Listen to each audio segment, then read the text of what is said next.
여러분 안녕하십니까? 오늘 제가 여러분께 전하고 싶은 이야기가 있습니다. 60세.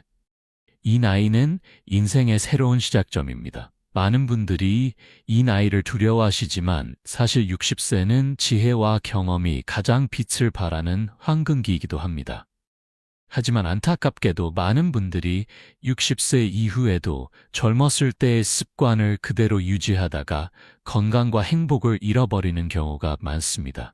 통계에 따르면 60세 이후 건강 문제로 고생하시는 분들의 70% 이상이 잘못된 생활 습관 때문이라고 합니다. 저는 지난 30년간 노년학을 연구하면서 수천 명의 어르신들을 만나 뵙고 그분들의 삶을 지켜봐 왔습니다. 그 과정에서 건강하고 행복한 노년을 보내시는 분들과 그렇지 못한 분들 사이에는 명확한 차이가 있다는 것을 발견했습니다. 오늘 이 영상에서는 60세 이후 절대로 하지 말아야 할 7가지 습관에 대해 자세히 말씀드리겠습니다. 이 7가지 습관을 피하기만 해도 여러분의 노년은 훨씬 더 건강하고 행복해질 것입니다. 혹시 지금 60대이신 분들 또는 곧 60대에 접어드실 분들 그리고 부모님을 걱정하시는 자녀분들이라면 이 영상을 끝까지 시청해 주시기 바랍니다. 여러분의 소중한 시간을 투자할 만한 가치가 있는 내용들로 가득 채워져 있습니다. 만약 오늘 영상이 도움이 되셨다면 구독 버튼을 눌러주시고 좋아요와 댓글로 여러분의 생각을 나눠주세요. 여러분의 관심과 응원이 더 많은 분들에게 좋은 정보를 전하는 데 큰 힘이 됩니다. 그럼 지금부터 60세 이후 절대 하지 말아야 할 첫 번째 습관부터 시작하겠습니다. 첫 번째, 과거에 집착하지 마세요, 여러분. 혹시 그때는 좋았는데 예전에는 내가 말이야 이런 말을 자주 하고 계시지는 않으신가요? 60세가 넘으면 누구나 과거를 회상하게 됩니다. 그것 자체는 자연스러운 일입니다. 하지만 문제는 과거에만 머물러 있는 것입니다. 서울대학교 심리학과에서 진행한 연구에 따르면 과거에 집착하는 노년층은 우울증 발생률이 일반인보다 3배 이상 높다고 합니다. 왜 그럴까요? 과거는 이미 지나간 시간입니다. 아무리 그리워해도 돌아오지 않습니다. 그런데 많은 분들이 그때가 좋았다, 지금은 아무것도 아니다라며 현재를 부정하고 과거에만 살아갑니다. 김영수 씨 가명 67세의 이야기를 들어보시겠습니까?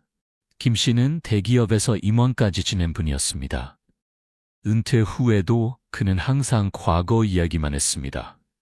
내가 회사 다닐 때는 말이야, 쇼비에 내 부하 직원이 300명이었다고 등등.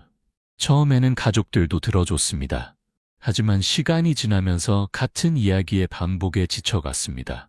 손자들은 할아버지를 피하기 시작했고 부인도 대화를 피했습니다.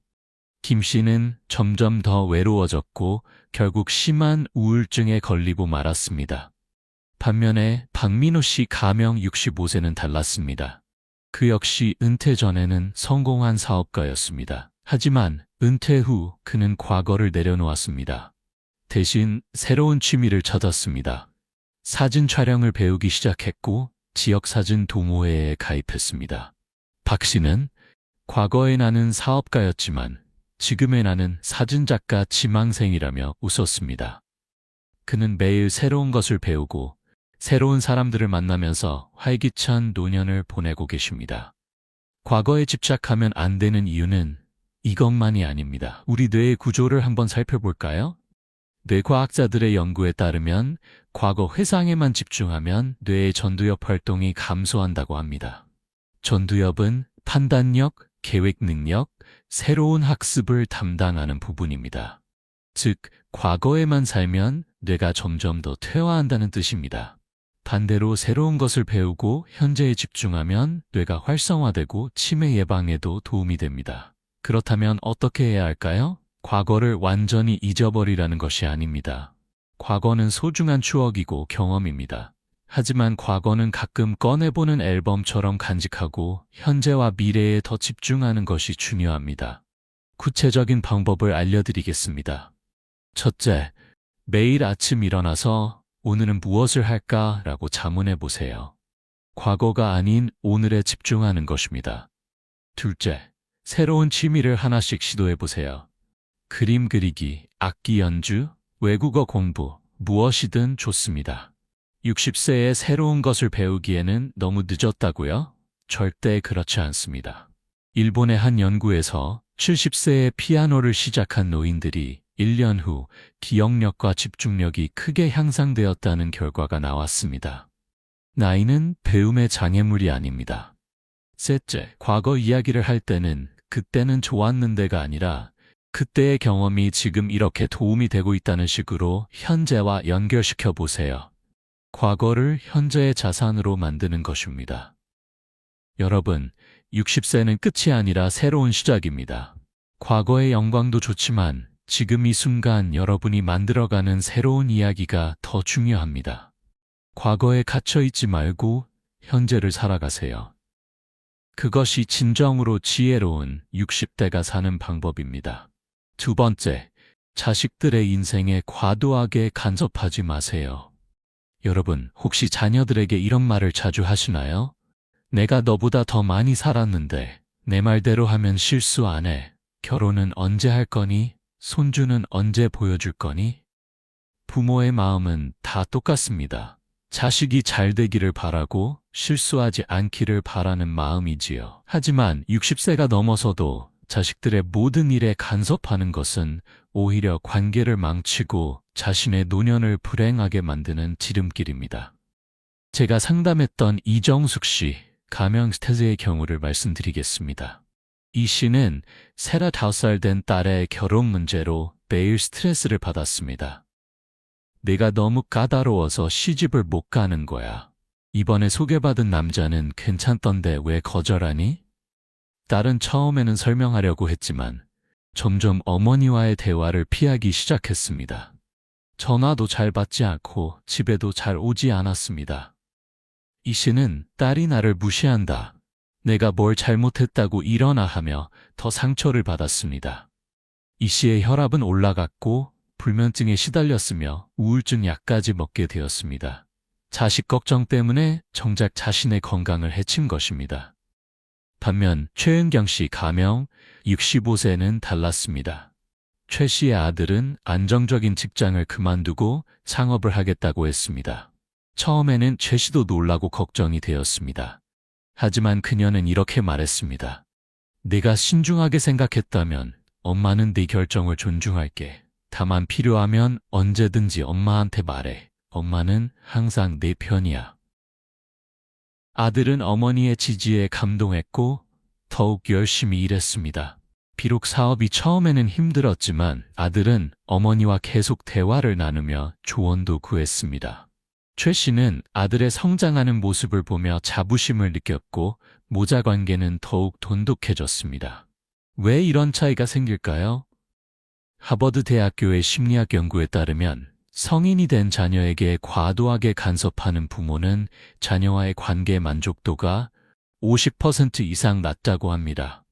또한 이런 부모들은 스트레스 호르몬 수치가 높고 고혈압과 심장질환 위험이 증가한다고 합니다. 자식에 대한 걱정과 간섭이 실제로 부모 자신의 건강을 해치는 것입니다. 자녀가 성인이 되면 그들은 독립적인 인격체입니다. 물론 부모의 경험과 지혜는 소중합니다. 하지만 조언과 간섭은 다릅니다. 조언은 자녀가 필요할 때, 자녀가 요청할 때 주는 것입니다. 간섭은 자녀의 의사와 상관없이 일방적으로 밀어붙이는 것입니다. 그렇다면 어떻게 해야 할까요? 첫째, 자녀가 성인이 되면 그들의 선택을 존중하는 연습을 하세요. 자녀의 결정이 마음에 들지 않더라도 그래, 네가 선택한 거니까 한번 해봐라고 말해보세요. 둘째, 자녀에게 조언을 할 때는 먼저 물어보세요. 엄마 생각을 말해도 될까? 네가 원하면 엄마 의견을 줄 수 있어. 이렇게 자녀의 동의를 구하는 것입니다. 셋째, 자녀의 삶과 자신의 삶을 분리하세요. 자녀가 잘 되는 것도 중요하지만 여러분 자신의 삶도 그만큼 중요합니다. 자녀 걱정으로 하루를 보내는 대신 자신의 취미나 친구 만나기, 운동하기 등 자신을 위한 시간을 가지세요. 서울의 한 노인복지관에서 조사한 결과 자신만의 취미와 사회 활동이 있는 노인들이 자녀와의 관계도 더 좋고 행복도도 높다고 합니다. 역설적으로 들리지만 자녀에게 덜 집착할수록 관계가 더 좋아집니다. 넷째, 자녀가 실수해도 괜찮다는 것을 인정하세요. 인생은 실수를 통해 배우는 것입니다. 여러분도 젊었을 때 실수를 하면서 성장하지 않으셨나요? 자녀에게도 그럴 기회를 주세요. 다섯째, 자녀에게 기대를 강요하지 마세요. 손주를 빨리 보고 싶다. 승진은 언제 하니? 더 큰 집으로 이사는 안 가니? 이런 말들은 자녀에게 큰 부담이 됩니다. 한국 사회는 특히 부모와 자식 간의 유대가 강한 문화입니다. 그것은 아름다운 전통이지만 때로는 과도한 간섭으로 변질되기도 합니다. 60세가 넘으면 이제는 자녀를 믿고 놓아줄 줄도 알아야 합니다. 자녀를 놓아준다는 것은 사랑을 끊는 것이 아닙니다. 오히려 더 성숙한 사랑의 표현입니다. 자녀의 독립성을 인정하고 존중하는 것, 그것이 진정한 사랑입니다. 여러분, 자녀는 여러분의 소유물이 아니라 독립된 인격체입니다. 그들의 인생은 그들의 것입니다. 여러분의 역할은 간섭자가 아니라 필요할 때 언제든 기댈 수 있는 든든한 지원자가 되는 것입니다. 자녀에게 과도하게 간섭하는 습관을 버리면 여러분도 훨씬 더 평화롭고 행복한 노년을 보낼 수 있습니다. 자녀와의 관계도 더 좋아지고 무엇보다 여러분 자신의 삶에 집중할 수 있는 에너지가 생깁니다. 세 번째, 건강을 당연하게 여기지 마세요. 여러분, 아직은 괜찮아? 나는 건강해. 병원은 아픈 사람이 가는 곳이야. 이런 생각을 하고 계시지는 않으신가요? 60세까지 큰 병 없이 살아오신 분들 중에 자신의 건강을 과신하는 경우가 많습니다. 하지만 이것은 매우 위험한 생각입니다. 통계청 자료에 따르면 60세 이후 건강이 급격히 나빠지는 경우가 전체의 65%에 달한다고 합니다. 강철 같던 몸도 60세를 넘으면 달라집니다. 혈관은 탄력을 잃고 뼈는 약해지며 면역력은 떨어집니다. 하지만 이런 변화는 서서히 일어나기 때문에 본인은 잘 느끼지 못합니다. 제가 아는 한 분의 이야기를 들려드리겠습니다. 김철수 씨, 가면은 평생 건강했습니다. 담배도 술도 하지 않았고 규칙적으로 운동도 했습니다. 그래서 건강검진도 거의 받지 않았습니다. 나는 괜찮아 라는 자신감 때문이었습니다. 그러던 어느 날 계단을 오르다가 가슴이 답답하고 숨이 차는 증상이 있었습니다. 하지만 김 씨는 나이 들면 다 그런 거지라며 대수롭지 넘겼습니다. 3개월 후 김 씨는 심한 가슴 통증으로 응급실에 실려갔습니다. 진단명은 심근경색이었습니다. 관상동맥의 70%가 막혀 있었고 긴급 수술을 받아야 했습니다. 의사는 말했습니다. 조금만 늦었으면 목숨이 위험했을 수도 있습니다. 김 씨는 후회했습니다. 그때 작은 증상이 있을 때 병원에 갔더라면, 하지만 이미 늦었습니다. 다행히 수술은 성공했지만 김 씨는 평생 약을 먹어야 하고 생활에도 많은 제약이 생겼습니다. 반면에 이영희 씨, 가명 62세는 달랐습니다. 이 씨도 건강한 편이었지만 60세가 되자마자 정기 건강검진을 더 철저히 받기 시작했습니다. 1년에 한 번씩 종합검진을 받고 작은 이상 신호가 있으면 바로 병원을 찾았습니다. 어느 날 검진에서 혈당 수치가 약간 높게 나왔습니다. 당뇨병 전 단계였습니다. 이 씨는 즉시 생활 습관을 개선했습니다. 식단을 조절하고 운동을 늘렸으며 정기적으로 혈당을 체크했습니다. 2년 후 이 씨의 혈당은 정상 범위로 돌아왔습니다. 당뇨병으로 진행되는 것을 막은 것입니다. 의사는 칭찬했습니다. 조기에 발견하고 관리를 잘하셔서 큰 병을 예방하셨습니다. 이 두 사례의 차이는 무엇일까요? 바로 건강에 대한 태도입니다. 건강을 당연하게 여기느냐 아니면 적극적으로 관리하느냐의 차이입니다. 대한의학회의 연구에 따르면 60세 이후 정기적으로 건강검진을 받는 사람들의 기대 수명이 그렇지 않은 사람들보다 평균 5년 더 길다고 합니다. 또한 건강한 삶의 질도 훨씬 높습니다. 그렇다면 60세 이후 건강관리는 어떻게 해야 할까요? 첫째, 정기 건강검진을 반드시 받으세요. 1년에 한 번은 종합검진을 받는 것이 좋습니다. 혈압, 혈당, 콜레스테롤, 암 검사 등을 정기적으로 체크하세요. 둘째, 작은 증상도 무시하지 마세요. 나이 들면 다 그런 거지라고 넘기지 말고 병원에서 정확한 진단을 받으세요. 두통, 어지럼증, 가슴 답답함, 소화불량 등 사소해 보이는 증상도 중요한 신호일 수 있습니다. 셋째, 약 처방을 받았다면 의사의 지시를 정확히 따르세요. 요즘 좀 나아진 것 같아서라며 임의로 약을 끊는 분들이 많은데 이것은 매우 위험합니다. 약은 증상이 나아져도 의사가 중단하라고 할 때까지 계속 복용해야 합니다. 넷째, 규칙적인 운동을 하세요. 60세 이후에는 격렬한 운동보다는 걷기, 수영, 요가, 태극권 같은 가벼운 운동이 좋습니다. 하루 30분씩 일주일에 5일 이상 운동하는 것을 목표로 하세요. 다섯째, 식습관을 개선하세요. 짜고 기름진 음식을 줄이고 채소와 과일을 많이 섭취하세요. 특히 나트륨 섭취를 줄이는 것이 혈압 관리에 중요합니다. 여섯째, 충분한 수면을 취하세요. 60세 이후에는 수면의 질이 떨어지기 쉽습니다. 하루 8시간의 수면을 유지하고 낮잠은 30분 이내로 제한하세요. 일곱째, 스트레스를 관리하세요. 만성 스트레스는 면역력을 떨어뜨리고 각종 질병의 원인이 됩니다. 명상, 취미활동, 사회활동 등을 통해 스트레스를 해소하세요. 여덟째, 금연과 절주는 필수입니다. 60세가 넘어도 담배를 피우거나 과음을 하는 것은 자살행위나 다름없습니다. 지금이라도 늦지 않았으니 반드시 끊으세요. 아홉째, 치아 건강도 챙기세요. 노년기 건강의 시작은 입에서부터입니다. 정기적으로 치과 검진을 받고 틀니가 필요하면 제때 만드세요. 열째, 정신 건강도 중요합니다. 우울증, 불안장애 등은 노년기의 흔한 질환입니다. 마음이 힘들면 참지 말고 전문가의 도움을 받으세요. 여러분, 건강은 돈으로 살 수 없습니다. 아무리 많은 재산이 있어도 건강을 잃으면 행복할 수 없습니다.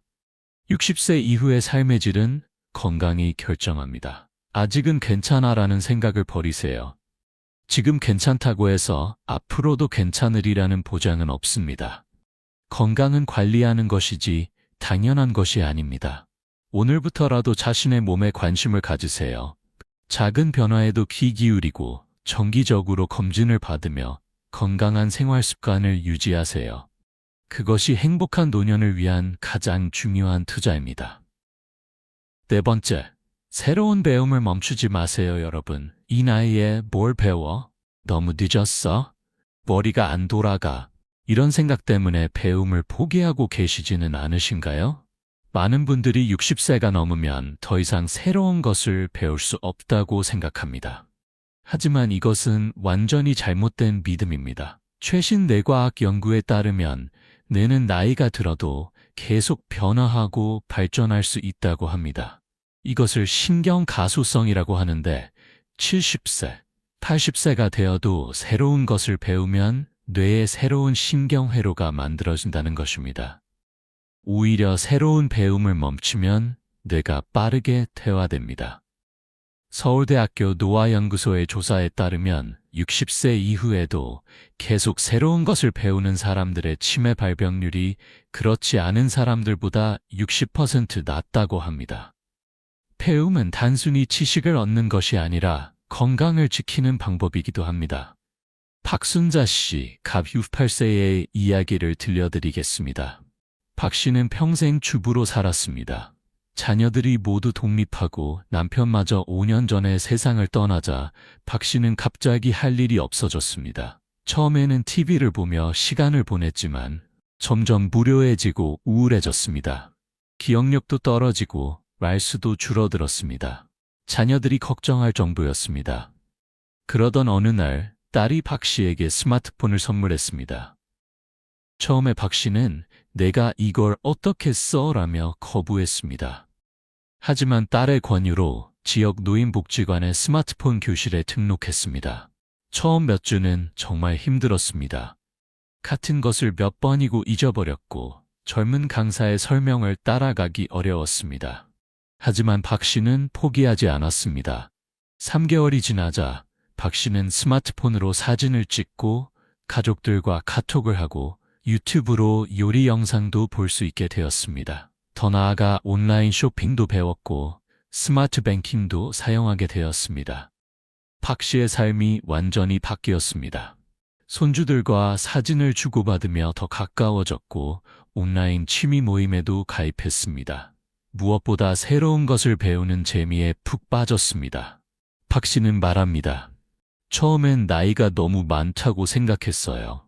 하지만 시작해보니 나이는 핑계였어요. 지금은 매일 새로운 걸 배우는 게 너무 즐거워요. 반면에 최기남 씨 가명 6세는 달랐습니다. 최 씨도 은퇴 후 무료한 시간을 보내고 있었습니다. 자녀들이 여러 가지를 권유했지만 최 씨는 이 나이에 뭘 배워? 너무 늦었어라며 모두 거절했습니다. 3년이 지난 지금 최 씨는 심한 우울증과 초기 치매 진단을 받았습니다. 의사는 말했습니다. 뇌를 사용하지 않으면 퇴화됩니다. 새로운 자극과 배움이 필요합니다. 이 두 사례는 극명한 대조를 보여줍니다.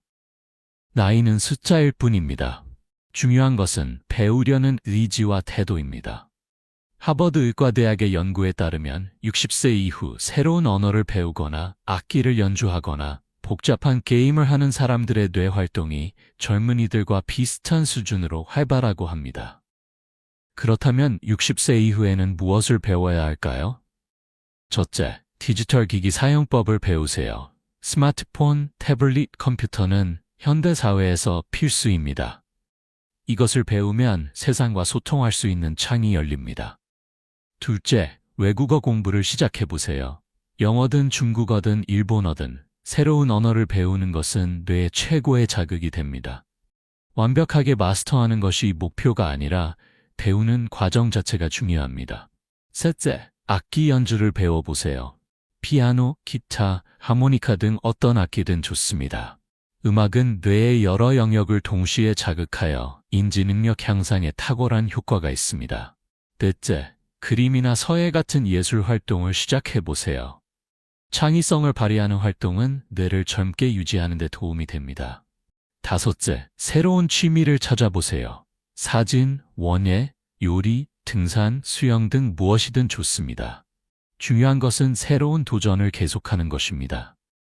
여섯째, 온라인 강좌를 활용하세요. 요즘은 유튜브나 여러 교육 플랫폼에서 무료로 다양한 강좌를 제공합니다. 집에서 편하게 원하는 것을 배울 수 있습니다. 일곱째, 지역 노인복지관이나 평생교육원의 프로그램에 참여하세요. 같은 관심사를 가진 사람들을 만나는 것도 큰 즐거움입니다. 여덟째, 자격증에 도전해보세요.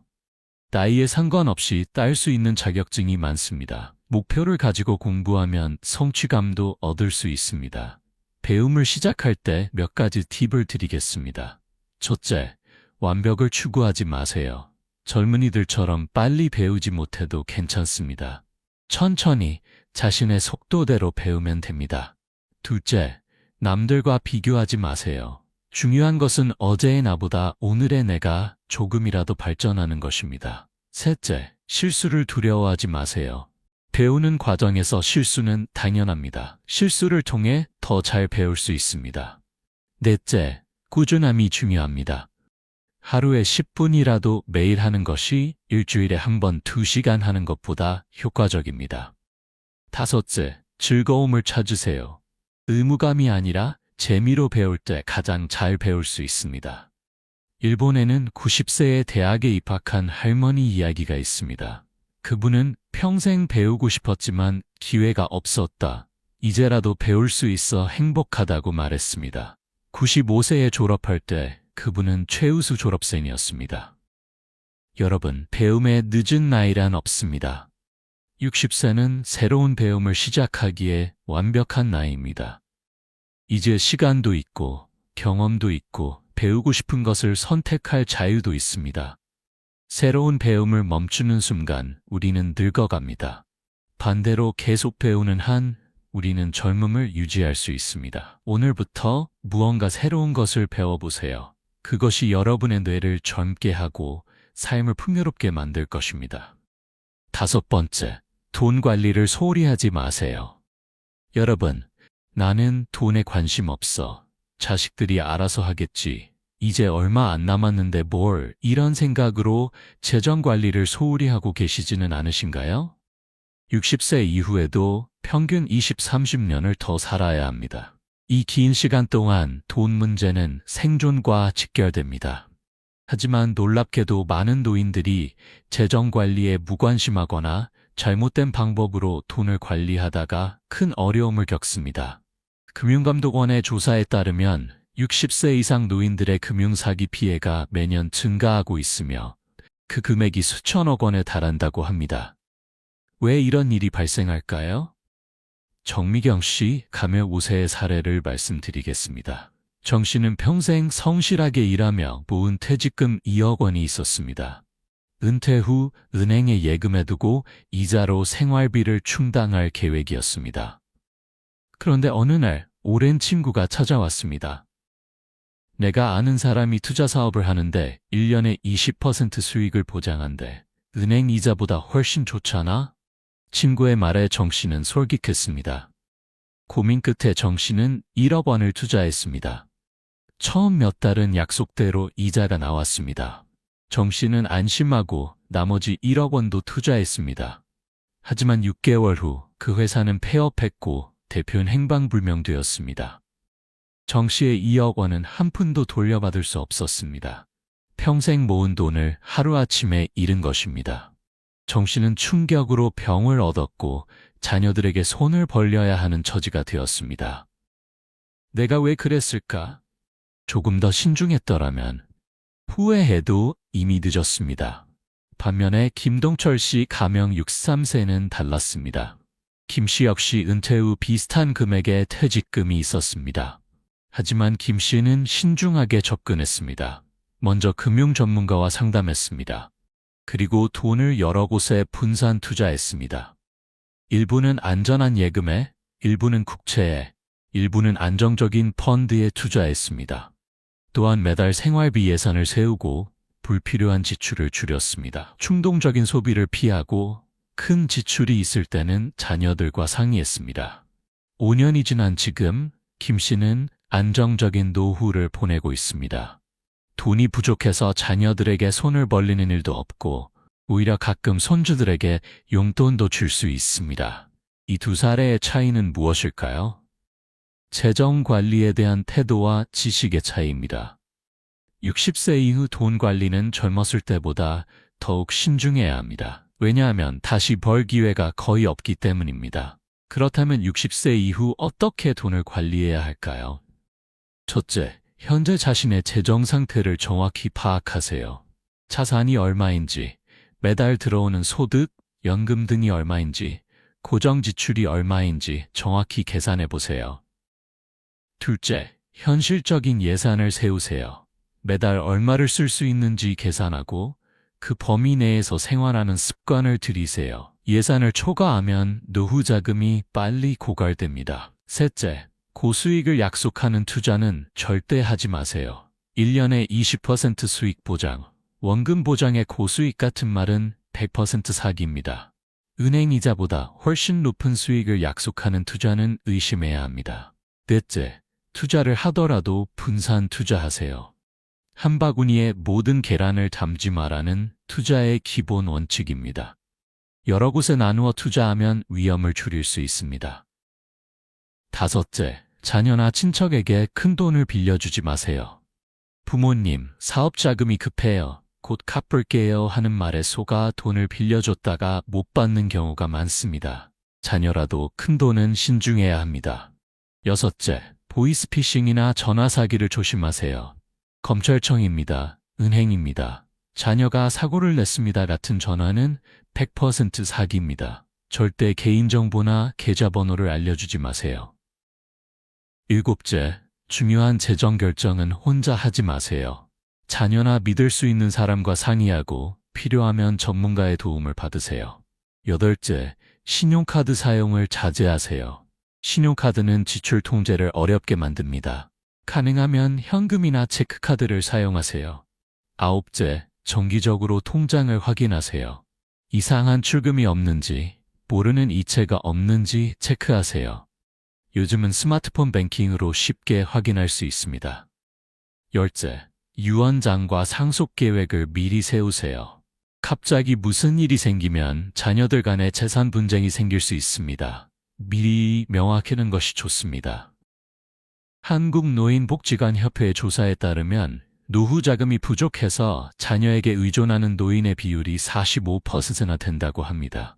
이것은 본인도 힘들고 자녀에게도 부담이 됩니다. 돈이 전부는 아니지만 돈 없는 노후는 매우 힘듭니다. 병원비, 생활비, 여가비 등 모든 것에 돈이 필요합니다. 자녀들에게 부담 주지 않고 독립적인 생활을 하려면 재정 관리가 필수입니다. 여러분, 돈 관리를 소홀히 하지 마세요. 지금 가진 돈을 잘 지키고 현명하게 사용하는 것이 행복한 노후의 기초입니다. 나는 돈에 관심 없어 라는 말은 무책임한 태도입니다. 60세 이후의 재정 관리는 공격적인 투자가 아니라 방어적인 보존입니다.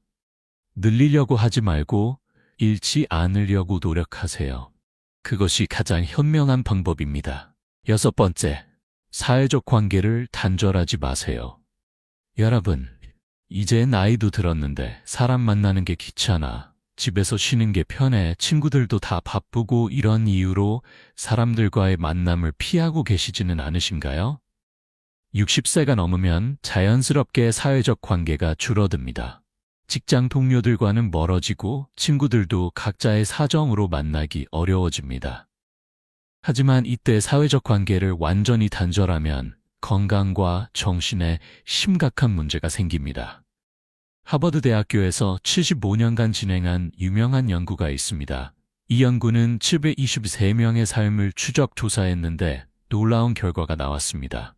행복하고 건강한 노년을 결정하는 가장 중요한 요인은 돈도 명예도 아닌 좋은 인간관계였습니다. 친구와 가족과 좋은 관계를 유지하는 사람들은 그렇지 않은 사람들보다 더 건강하고 더 행복하며 더 오래 살았습니다. 반대로 외로운 사람들은 우울증, 치매, 심장질환 등의 발병률이 훨씬 높았습니다. 이순자 씨 그새의 이야기를 들려드리겠습니다. 이 씨는 평생 내성적인 성격이었습니다. 은퇴 후에는 더욱 집에만 있게 되었습니다. 자녀들은 멀리 살고 남편은 낮에 일을 나가니 하루 종일 혼자였습니다. 처음에는 괜찮다고 생각했습니다. TV도 보고 집안일도 하고 책도 읽으면서 시간을 보냈습니다. 하지만 시간이 지날수록 무기력해지고 우울해졌습니다. 말할 사람이 없으니 하루에 한마디도 안 하는 날이 많아졌습니다. 아침에 일어나도 할 일이 없고 밤에 자려고 해도 잠이 오지 않았습니다. 식욕도 떨어지고 모든 것이 귀찮아졌습니다. 결국 이 씨는 심한 우울증 진단을 받았습니다. 의사는 말했습니다. 약도 중요하지만 사람들과 어울리고 활동하는 것이 더 중요합니다. 딸의 권유로 이 씨는 지역 노인복지관에 등록했습니다. 처음에는 어색하고 부담스러웠습니다. 하지만 같은 처지의 사람들을 만나면서 점점 마음이 열렸습니다. 요가 수업에 참여하고 독서 모임에도 나가기 시작했습니다. 친구들도 생겼습니다. 일주일에 3번씩 복지관에 가는 것이 이제는 가장 큰 즐거움이 되었습니다. 6개월 후 이 씨의 우울증은 많이 호전되었습니다. 표정도 밝아지고 말도 많아졌으며 무엇보다 삶의 활력을 되찾았습니다. 반면에 박철호 씨 가명 67세는 달랐습니다. 박 씨는 원래 사교적인 성격이었습니다. 은퇴 후에도 적극적으로 사람들을 만났습니다. 대학 동창회, 직장 동호회, 지역 봉사 모임 등 여러 모임에 참여했습니다. 바쁘게 지내다 보니 외롭거나 무료할 틈이 없었습니다. 70세가 된 지금도 박 씨는 매우 건강하고 활기차게 지내고 있습니다. 정기 검진에서도 특별한 문제가 없고 인지 기능도 또래보다 뛰어나다는 평가를 받았습니다. 박 씨는 말합니다. 사람을 만나는 게 가장 좋은 건강 비결이에요. 친구들과 이야기하고 웃다 보면 스트레스도 풀리고 기분도 좋아져요. 서울대 이대의 연구에 따르면 활발한 사회활동을 하는 노인들의 치매 발병률이 그렇지 않은 노인들보다 50% 낮다고 합니다. 사회적 관계가 내 건강에 직접적인 영향을 미치는 것입니다. 그렇다면 60세 이후 어떻게 사회적 관계를 유지하고 확장해야 할까요? 첫째, 기존 관계를 유지하세요. 오래된 친구들과의 연락을 끊지 마세요. 정기적으로 전화하고 가능하면 직접 만나세요.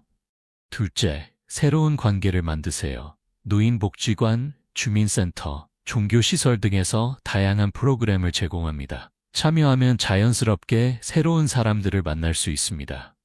셋째, 취미 활동을 통해 사람들을 만나세요. 등산, 사진, 노래, 춤 등 어떤 취미든 관련 동호회가 있습니다. 같은 관심사를 가진 사람들과 어울리면 대화도 쉽고 즐겁습니다. 넷째, 봉사활동에 참여하세요. 도서관 봉사, 급식소 봉사, 환경보호 활동 등 다양한 봉사 기회가 있습니다. 봉사는 다른 사람을 돕는 동시에 자신에게도 큰 보람을 줍니다. 다섯째, 이웃과 친해지세요. 같은 아파트나 동네에 사는 사람들과 인사하고 가벼운 대화를 나누세요. 가까운 곳에 친한 이웃이 있으면 외로움을 크게 줄일 수 있습니다. 여섯째, 온라인 커뮤니티도 활용하세요. 요즘은 노년층을 위한 온라인 모임도 많습니다. 집에서도 사람들과 소통할 수 있습니다. 일곱째, 가족과의 시간도 소중히 하세요. 자녀, 손주들과 정기적으로 연락하고 만나세요. 가족은 가장 기본적이고 중요한 사회적 관계입니다. 여덟째, 적극적으로 먼저 다가가세요. 누가 먼저 연락해 주기를 기다리지 말고 내가 먼저 전화하고 만나자고 제안하세요. 아홉째, 거절을 두려워하지 마세요. 누군가를 만나고 싶을 때 거절당할까봐 두려워서 연락을 안 하는 경우가 많습니다. 하지만 대부분의 사람들은 만남을 반기니 용기를 내세요. 열째, 관계의 질도 중요합니다. 많은 사람을 피상적으로 아는 것보다 몇 명이라도 깊이 있는 관계를 맺는 것이 더 중요합니다. 영국 정부는 2018년에 외로움 담당 장관이라는 직책을 만들었습니다. 노인들의 외로움이 그만큼 심각한 사회 문제라는 것입니다. 외로움은 하루 담배 15개 비를 피우는 것만큼 건강에 해롭다는 연구 결과도 있습니다. 여러분, 사람은 사회적 동물입니다. 다른 사람과의 연결 없이는 행복할 수 없습니다. 나이가 들수록 더욱 그렇습니다. 혼자가 편해, 사람 만나는 게 귀찮아, 이런 생각은 위험한 신호입니다. 사회적 관계를 단절하지 마세요. 적극적으로 사람들을 만나고 대화하고 함께 활동하세요. 그것이 건강하고 행복한 노년을 위한 필수 조건입니다. 외로움을 느낀다면 그것은 부끄러운 일이 아닙니다. 용기를 내어 밖으로 나가세요. 세상에는 여러분을 기다리는 사람들이 있습니다. 새로운 친구를 만들기에 늦은 나이란 없습니다. 일곱 번째, 꿈과 목표를 포기하지 마세요. 여러분, 이제 나이도 들었는데 무슨 꿈? 꿈은 젊은이들의 것. 이제 그냥 편하게 사는 게 목표야? 이런 생각으로 모든 꿈을 포기하고 계시지는 않으신가요? 많은 분들이 60세가 넘으면 더 이상 꿈을 꿀 필요가 없다고 생각합니다. 하지만 이것은 큰 착각입니다. 꿈과 목표는 나이와 상관없이 우리의 삶에 의미와 방향을 주는 중요한 요소입니다. 스탠퍼드 대학의 심리학 연구에 따르면 명확한 목표가 있는 노인들이 그렇지 않은 노인들보다 평균 7년을 더 오래 살고 삶의 만족도도 3배 높다고 합니다. 꿈과 목표는 단순한 희망사항이 아니라 생명력의 원천입니다. 조영희 씨 가명 2세의 이야기를 들려드리겠습니다. 조 씨는 평생 회사원으로 일했습니다. 젊었을 때 소설가가 되고 싶었지만 생계 때문에 꿈을 접었습니다. 은퇴 후 조 씨는 문득 생각했습니다. 이제 시간도 있는데 그때 못 이룬 꿈을 이루어 볼까? 62세에 다시 펜을 들었습니다. 처음에는 쉽지 않았습니다. 글이 잘 써지지 않았고 자신감도 없었습니다. 하지만 조 씨는 포기하지 않았습니다. 매일 2시간씩 글을 썼습니다. 지역 도서관의 글쓰기 강좌에도 등록했습니다. 1년 후 첫 단편 소설을 완성했습니다. 용기를 내어 문예지에 투고했습니다. 처음 몇 번은 떨어졌지만 네 번째 도전에서 당선되었습니다. 65세의 생애 첫 작품을 발표한 것입니다. 조 씨는 말합니다. 60세에 다시 시작한 이 꿈이 내 인생에 새로운 의미를 줬어요. 아침에 일어나는 이유가 생겼고 매일이 설레요. 나이는 숫자일 뿐이에요. 지금 70세가 된 조 씨는 지금까지 단편집 2권을 출간했고 현재 장편 소설을 집필 중입니다. 그녀의 꿈은 계속되고 있습니다. 반면에 김수진 씨, 가명 65세는 달랐습니다. 김 씨도 은퇴 후 시간이 많았습니다. 하지만 특별히 하고 싶은 것이 없었습니다. 이 나이에 뭘 새로 시작해? 라는 생각뿐이었습니다. 매일 TV를 보고 낮잠을 자고 그저 시간을 때우며 살았습니다. 2년이 지나자 김 씨는 심한 무기력증에 빠졌습니다. 아침에 일어나는 것조차 힘들어했고 모든 것이 의미 없게 느껴졌습니다. 의사는 우울증 진단을 내렸습니다. 삶의 목표와 의미를 찾아야 합니다. 무언가 하고 싶은 일, 이루고 싶은 것을 찾아보세요. 하지만 김 씨는 이 나이에 무슨 목표라며 변화를 거부했습니다. 결국 증상은 더 악화되었고 지금은 약물 치료를 받고 있습니다. 이 두 사례는 극명한 대조를 보여줍니다. 꿈과 목표가 있는 삶과 없는 삶의 차이입니다. 나이가 들수록 꿈은 더욱 중요해집니다. 왜냐하면 꿈이 우리에게 살아갈 이유를 주기 때문입니다. 역사상 많은 위인들이 늦은 나이에 위대한 업적을 이루었습니다. 모세는 80세에 이스라엘 민족을 이끌었고 칼 샌더스는 65세에 KFC를 창업했습니다. 일본의 다키시마 도미에는 90세에 시집을 출간해 베스트셀러 작가가 되었습니다. 60세는 끝이 아니라 새로운 시작입니다. 이제 시간도 있고 경험도 있고 자유도 있습니다. 젊었을 때 못 이룬 꿈을 이제 이룰 수 있는 황금기입니다. 그렇다면 60세 이후 어떻게 꿈을 찾고 이루어갈 수 있을까요? 첫째, 젊었을 때 하고 싶었던 것들을 떠올려 보세요. 어떤 꿈이 있었나요? 그것을 지금 시작해보는 것은 어떨까요? 둘째, 버킷리스트를 작성해 보세요. 죽기 전에 꼭 하고 싶은 것들을 적어 보세요. 여행하고 싶은 곳, 배우고 싶은 것, 만나고 싶은 사람, 경험하고 싶은 것들을 적어보세요. 셋째, 작은 목표부터 시작하세요. 거창한 꿈이 아니어도 괜찮습니다. 이번 달에 책 한 권 읽기, 새로운 요리 3가지 배우기, 손주에게 편지 쓰기 같은 작은 목표도 좋습니다. 넷째, 목표를 구체적으로 세우세요. 건강해지기보다는 매일 30분 걷기, 체중 5kg 빼기처럼 구체적인 목표가 실천하기 쉽습니다. 다섯째, 목표를 시각화하세요. 목표를 종이에 적어 잘 보이는 곳에 붙여두세요. 매일 보다 보면 실천 의지가 강해집니다. 여섯째, 실패를 두려워하지 마세요. 도전했다가 실패해도 괜찮습니다. 시도하지 않는 것보다 시도하고 실패하는 것이 훨씬 낫습니다. 일곱째, 주변 사람들에게 목표를 공유하세요. 가족이나 친구들에게 자신의 꿈을 이야기하면 응원과 격려를 받을 수 있고 실천 의지도 강해집니다. 여덟째, 진행 상황을 기록하세요. 일기나 블로그에 자신의 도전과 발전 과정을 기록하면 동기부여가 됩니다. 아홉째, 같은 꿈을 가진 사람들과 어울리세요. 혼자보다 함께하면 더 쉽고 즐겁게 목표를 달성할 수 있습니다. 열째, 자신을 칭찬하세요.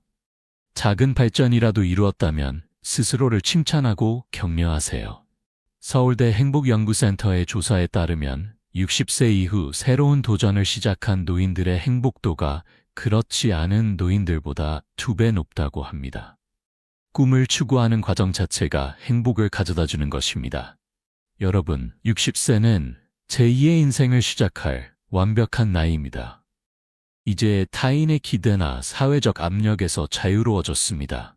진정으로 자신이 원하는 것을 추구할 수 있는 시기입니다. 나이가 들어서 무슨 꿈이는 새는 생각을 세우세요.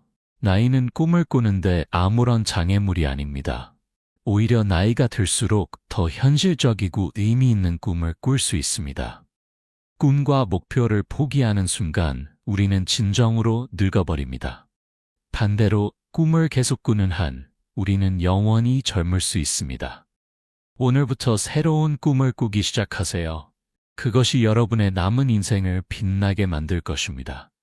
마무리, 지혜로운 60대를 위한 7가지 원칙. 여러분, 지금까지 60세 이후 절대 하지 말아야 할 7가지 습관에 대해 이야기했습니다. 이제 마무리하며 핵심 내용을 다시 한번 정리해 보겠습니다. 첫째, 과거에 집착하지 마세요. 과거는 소중한 추억이지만 현재와 미래가 더 중요합니다. 과거의 영광에 머물지 말고 지금 이 순간을 살아가세요. 둘째, 자식들의 인생에 과도하게 간섭하지 마세요. 자녀는 독립된 인격체입니다. 조언은 요청받을 때만 하고 그들의 선택을 존중하세요. 셋째, 건강을 당연하게 여기지 마세요. 정기검진을 받고 작은 증상도 무시하지 말며 건강한 생활 습관을 유지하세요. 건강은 관리하는 것이지 당연한 것이 아닙니다. 넷째, 새로운 배움을 멈추지 마세요. 나이는 배움의 장애물이 아닙니다. 계속 새로운 것을 배우며 뇌를 활성화하세요. 배움은 치매 예방의 최고 방법입니다. 다섯째, 돈 관리를 소홀히 하지 마세요. 퇴직금과 연금을 신중하게 관리하고 사기를 조심하며 현실적인 예산 내에서 생활하세요. 재정 안전이 노후 행복의 기초입니다. 여섯째, 사회적 관계를 단절하지 마세요.